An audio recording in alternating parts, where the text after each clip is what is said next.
মাসুম হ্যাঁ ভাই কি করেন? প্রশ্ন টিয়া গুন বেশি টেহা দিয়ে কি করেন?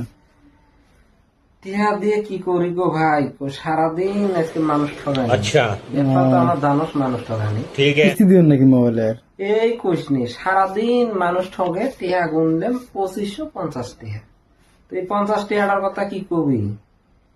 আমি ঠগাই মানুষকে এক আসতে ফিরি এক ফকির কয় ভাই আমার 50 টিয়া দাও। আমি বললাম হবো ঠিকই আছে, 50 টিয়াটা কালকে দেবো।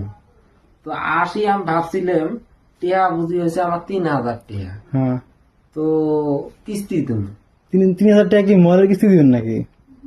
তুই এটা কথা কস না, মোবাইল এটা কিস্তির জিনিস নাকি? হ্যাঁ তুই আমার মান সম্মান কিছু থুবেন না। এই 3000 টাকা দিয়ে কি করুন জানাস? মানে আমি একটা প্লেন কিনছি, ওই প্লেনের কিস্তি বাই আছে 3000 টাকা। তাহলে আমি তো সারাদিন ভকর ভকর করলাম, মানুষ ঠগালাম, ঠগে কামাই করছি 2500 টাকা। হ্যাঁ তো এখন আমি যে কালকে কিস্তি দেবো, কালকে ফিরি ভকর ভকর করে আমাকে আর একটা প্লেন কিনা নাইব। আচ্ছা তো তাহলে আমি কি করি কত? তাহলে ঠকাও মানুষ কালকে। তাহলে কাল কিভাবে আমি ঠকানি দেবো? ওই যে বইয়ের ব্যবসা আছে তোমার। ঠগান নেবো কালকে ওই যে ফকির আমার 50 টিয়া আছে, হ্যাঁ। ওই ফকির ওপর ঠগাবো কালকে।